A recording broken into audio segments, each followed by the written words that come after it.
Hello, ഇന്ന് ഞാൻ സംസാരിക്കാൻ പോകുന്നത് ഫണ്ടർ നെക്സ്റ്റിൽ നിന്ന് ഞാൻ നേരിട്ട ഒരു സിറ്റുവേഷനെ കുറിച്ചാണ്. റീസെൻ്റ്ലി ഞാൻ ഫണ്ടർ നെക്സ്റ്റിൽ നിന്ന് ഒരു അക്കൗണ്ട് പർച്ചേസ് ചെയ്തിട്ടുണ്ടായിരുന്നു.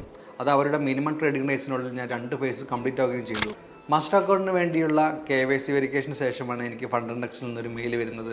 ആ മെയിൽ ഇങ്ങനെയായിരുന്നു: ഞാൻ ഉപയോഗിക്കുന്ന എൻ്റെ ട്രേഡിംഗ് ഡിവൈസിൽ ഇതിനു മുന്നേ മറ്റൊരു ട്രേഡിംഗ് അക്കൗണ്ട് ആക്റ്റീവ് ആയിരുന്നു എന്നായിരുന്നു ആ ഒരു മെയിലിൻ്റെ സാരാംശം.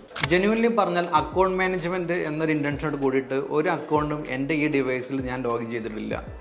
എനിക്ക് ഓർത്തെടുക്കാൻ പറ്റില്ല ആ സമയത്ത്. ബട്ട് ഞാൻ ആലോചിച്ച് നോക്കിയപ്പോൾ ഒരു ഫ്യൂ മന്ത് ലേറ്റർ, എക്സാക്റ്റ്ലി പറഞ്ഞിട്ടുണ്ടെങ്കിൽ ഒരു 4 മാസങ്ങൾക്ക് മുന്നേ എൻ്റെ ഒരു ട്രേഡിംഗ് പാർട്ണർ ഉണ്ട്. അവൻ്റെ ഫോൺ ഡാമേജ് ആയപ്പോൾ അവൻ്റെ ഫണ്ടിങ് നെക്സ്റ്റിലെ അക്കൗണ്ട് എൻ്റെ ഈ ഡിവൈസിൽ ലോഗിൻ ചെയ്യുകയുണ്ടായി. അതിൽ നിന്ന് 1-2 ട്രേഡ്സ് ഈ ഡിവൈസിൽ നിന്നാണ് എക്സിക്യൂട്ട് ചെയ്തത്. ബട്ട് നിർഭാഗ്യവശാൽ ആ അക്കൗണ്ട് ബ്രീച്ച് ആയിപ്പോയി.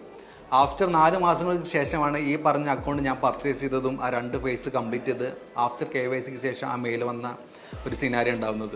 നമ്മൾ ജെന്യൂനിറ്റിയും ഇന്നസെൻസും കാട്ടി തിരിച്ച് മെയിൽ ചെയ്തിട്ടുണ്ടെങ്കിലും അക്കൗണ്ട് ടെർമിനേഷനിൽ അത് അവർക്ക് വേറെ ഓപ്ഷൻ ഇല്ലായിരുന്നു. സോ ട്രേഡേഴ്സ്, നിങ്ങളുടെ ഡിവൈസിൽ ഒരു ഫണ്ടർ നെക്സ്റ്റ് അക്കൗണ്ട് ഓപ്പൺ ചെയ്യുകയാണെങ്കിൽ ആ ഒരു ഡിവൈസിൽ അതിന് മുന്നേ മറ്റൊരു ഫണ്ടർ അക്കൗണ്ട് ഓപ്പൺ ചെയ്തിട്ടില്ല എന്നത് ഉറപ്പുവരുത്തേണ്ടത് നിങ്ങളുടെ ഉത്തരവാദിത്തമാണ്. ഒരു സിനാരിയോ പറയാം. ഒരു ഫണ്ടർ നെക്സ്റ്റ് അക്കൗണ്ട് ഉപയോഗിക്കുന്ന ഒരു ട്രേഡറുടെ സ്മാർട്ട് ഫോൺ നിങ്ങൾ സെക്കൻഡ് ഹാൻഡ് മേടിക്കുകയാണ്. നിങ്ങൾക്ക് അറിയില്ല അയാളൊരു ട്രേഡർ ആണെന്നുള്ളത്. നിങ്ങൾ ആ ഒരു ഡിവൈസിൽ നിങ്ങളൊരു ഫണ്ടർ നെക്സ്റ്റ് ഓപ്പൺ ആക്കിയിട്ടുണ്ടെങ്കിൽ ഈ ഒരു റൂൾസ് വയലേഷന് കാരണമാവും.